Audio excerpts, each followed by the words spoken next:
J'aime ne pas être comme les autres, prendre des risques.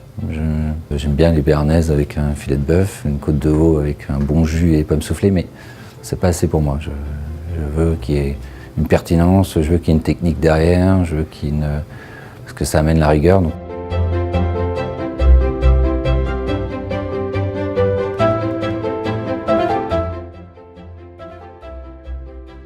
Chacun a sa méthode. Moi, j'aime être dans le stress pour créer. Donc, une technique et qu'on va mettre en place, et puis après une rigueur, un goût. Hier soir, on travaille sur l'asperge.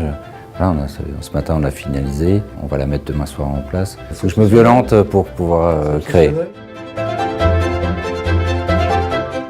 Je suis très marqué sur le Japon, comme on a une sensibilité qui est accro sur le produit, la fraîcheur. Il n'y a pas énormément de goûts différents dans l'assiette. Et il y a une rigueur dans la cuisson, dans le respect de la mise en scène dans l'assiette. Donc tout ça, ça m'a plu. Ils sont vraiment très accros, encore plus que nous, sur les produits.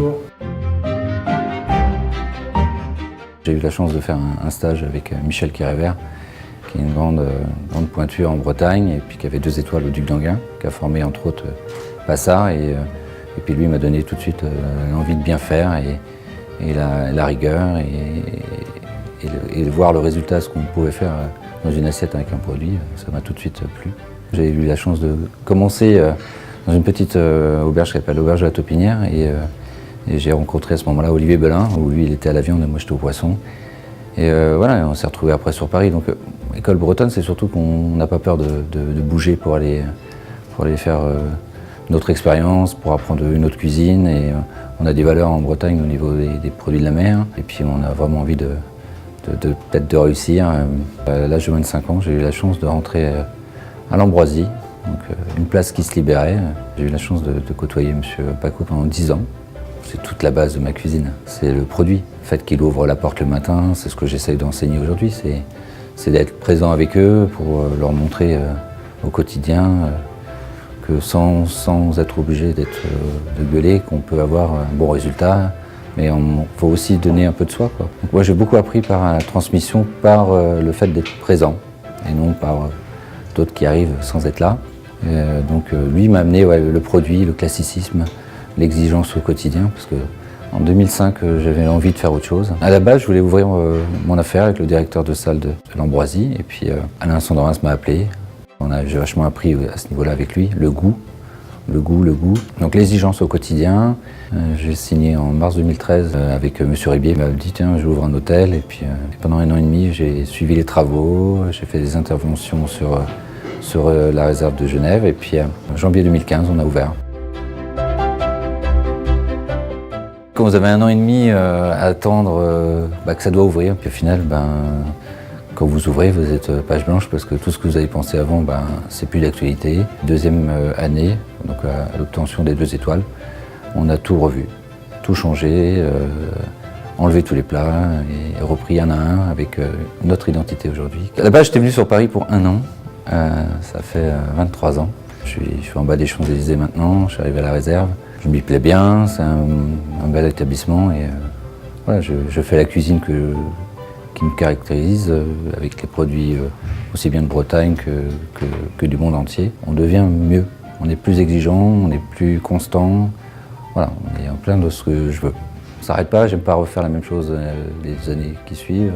Les goûts changent aussi, l'asperge cette année on a envie de l'avoir comme ça, l'année dernière on était plus sur l'ail des ours, des trucs comme ça, donc on n'a pas envie cette année. J'avais envie de fraîcheur, de poutargue, donc j'avais envie de changer.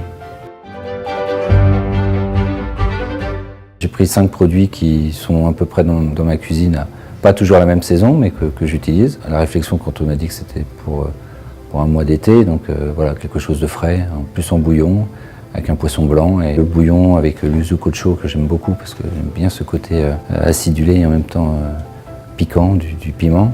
Le yuzu confit qui se marie bien dans un bouillon, qui donne la fraîcheur. Une petite pousse d'épinards qui donne la couleur, et le cabillaud voilà, qui adore le liquide et qui est très bien en nage ou en vapeur, quoi.